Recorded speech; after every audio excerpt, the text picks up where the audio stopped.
Allô tout le monde, j'espère que vous allez bien. J'avais le goût de venir commencer à faire mes petites capsules sur le deuil pour vous donner quelques pistes à savoir si est-ce que mon deuil est réglé ou pas, tu sais. Je vous avais offert dans ma dernière vidéo, si jamais il y en a qui ont le goût de l'avoir, j'ai fait un dépliant qui peut donner quelques pistes au niveau émotif, surtout au niveau des centres d'énergie, des chakras, de faire le lien entre les deux. Et dans le processus du deuil, il y a quand même, il y a des étapes, je reviendrai vous parler des étapes, mais il y a aussi des manifestations dans un deuil. Il y a des manifestations physiques, il y a des manifestations cognitives, il y a des manifestations affectives, et il y a des manifestations comportementales qui peuvent être là. Donc, évidemment, dans les manifestations physiques, si je vous donne quelques exemples, on peut sentir de la fatigue. On peut sentir un nœud à l'estomac, on peut sentir une boule dans la gorge, on peut sentir un serrement au cœur. On peut être vraiment sensible au bruit, hyper sensible au bruit. Alors, ça me dérange, tu sais, s'il y a de la musique ou s'il y a quelque chose qui est plus bruyant, ça peut être un symptôme physique. On peut avoir de la difficulté à respirer, hein? C'est comme ça vient nous prendre, là, puis on a de la misère à respirer. On peut manquer d'énergie, tu sais, si on n'a pas le goût de rien faire, on peut se sentir faible. Donc ça, c'est au niveau physique.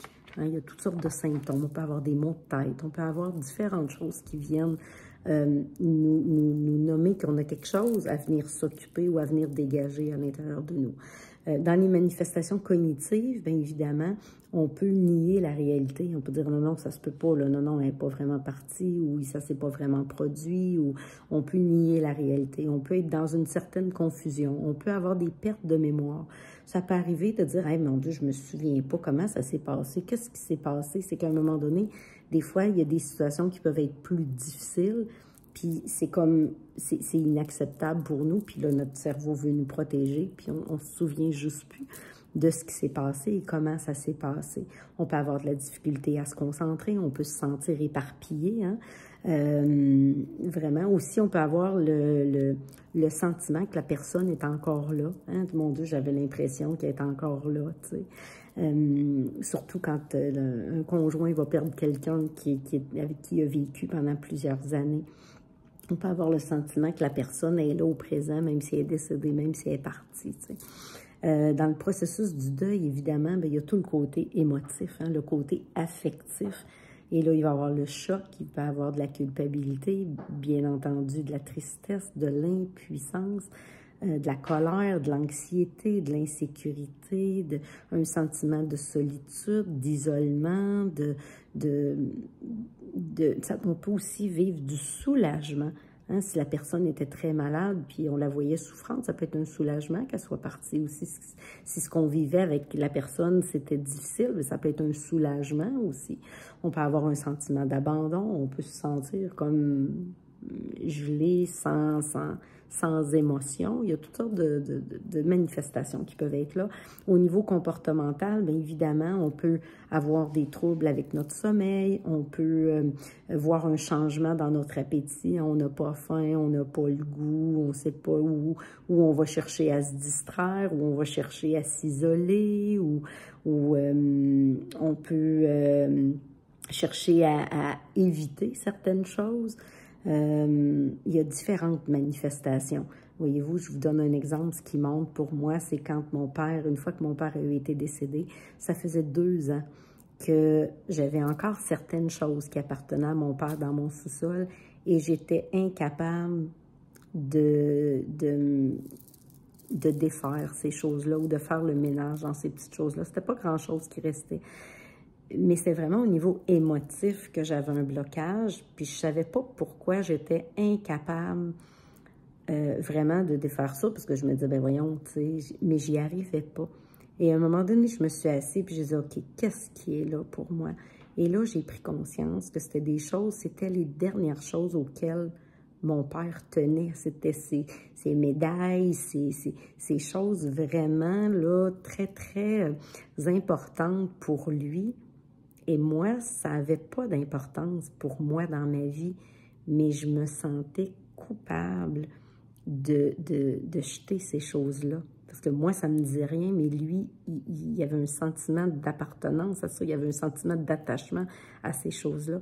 puis je me sentais coupable. J'avais l'impression de le trahir en jetant ces choses. Et là, une fois que j'ai été capable de nommer ça, puis de verbaliser ça, puis de réaliser qu'est-ce qui était là pour moi, je pense que le lendemain matin ou 2 jours après, tout était défait. J'avais la capacité de dire, OK, mais là, je suis venue départager. Oui, je me sentais coupable, puis je sentais que je le trahissais, mais dans le fond, c'était pas le cas.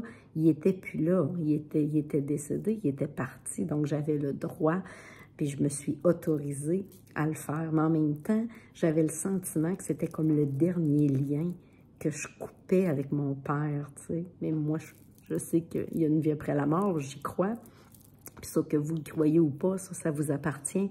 Mais pour moi, je le sais qu'il était encore là, sous une forme différente. Mais c'est comme si c'était le dernier lien physique qui me restait avec mon père. Il fallait que j'accepte d'être capable de laisser aller ça. Fait que voyez-vous, dans la manifestation de ce qui se manifestait dans ma vie, c'est que physiquement, j'étais incapable de m'occuper de ces choses. J'étais incapable de dire, je vais aller faire le ménage. Puis à un moment donné, mon mari dit, ben là, ça fait comme 1 an et demi, 2 ans que c'est là. Oui, mais je suis incapable. Je suis incapable, j'ai respecté mon rythme. Et là, il a fallu que j'aille vraiment voir à l'intérieur de moi qu'est-ce qui est là, qu'est-ce qui m'empêche de. Fait que il y avait une partie de mon deuil que je n'étais pas prête à faire, bien que j'avais accompagné mon père, bien que j'étais en paix avec le fait qu'il était parti, mais il y avait encore quelque chose qui me retenait, tu sais. Fait que dans les manifestations, c'est intéressant de voir comment je réagis, qu'est-ce qui fait que je fuis ou que quand je sens que... Est-ce que je suis capable de parler de la personne, puis d'être bien, puis d'être libérée? On le sent à l'intérieur s'il y a encore quelque chose qui est pris. Et ça, c'est un signe, tu sais. C'est des signes qu'il faut juste s'en occuper. Ça n'a pas besoin d'être compliqué. Tu sais, dans une des manifestations, moi, j'ai énormément rationalisé le départ de ma mère parce que ma mère était malade, puis elle nous avait dit qu'elle serait bien, puis que j'avais pas à pleurer ma mère, donc je ne l'ai pas pleurée, mais parce que je me disais, elle est bien, fait que si elle était bien, moi, je pouvais pas être mal, mais j'avais jamais pris conscience de tout ce que moi, ça m'avait fait vivre, le deuil de ma mère, fait qu'il a fallu que je vienne m'en occuper, parce que dans la vie de tous les jours, il y avait des situations qui revenaient dans ma vie, puis que j'avais de la difficulté à traverser ou à vivre, ou à accueillir, puis à accepter, parce que j'étais encore, j'avais pas regardé ce que ça m'avait fait vivre, le départ de ma mère. Donc, c'est ce que j'avais le goût de vous partager aujourd'hui au niveau du processus de deuil, comment il peut y avoir des manifestations, que ce soit dans notre corps, dans notre esprit, il y a différents signes qui vont faire que ça va nous dire, ben il y a peut-être quelque chose de pas réglé, tu as peut-être quelque chose à aller découvrir à l'intérieur de toi. Donc, si jamais vous avez le goût d'avoir le dépliant que j'ai préparé, ça donne quelques pistes, en tout cas, de ce qui peut se brasser au niveau émotionnel. Là, je vous en ai donné au niveau affectif, au niveau cognitif, au niveau physique, au niveau comportement, hein, comment qu'on peut des fois fuir. Moi, je fuyais la situation pour mon père là, de ne pas m'occuper de ces choses. Puis c'était pas quelque chose qui était compliqué, là, mais il y avait un certain blocage. Il y avait quelque chose qui faisait que j'y arrivais tout simplement pas. Donc, si vous avez le goût d'avoir ce dépliant-là, je peux vous l'envoyer par courriel. Donc, envoyez-moi votre courriel ou envoyez-moi un courriel, surtout, à linda.opal@gmail.com. Ça va me faire plaisir de vous l'envoyer.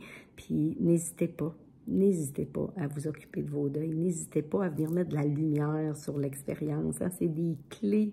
Il y a des clés importantes de venir mettre de la lumière sur l'expérience, de venir libérer l'émotion, de croire que vous avez la capacité de traverser l'expérience qui vous est envoyée. Puis c'est une expérience, peu importe le type de deuil, que ce soit de laisser aller un être cher, que ce soit le deuil d'un travail, le deuil d'une relation, que ce soit le deuil d'une capacité. Il y a quelque chose à accueillir et à accepter à l'intérieur de nous. Puis des fois, on a besoin de se faire accompagner.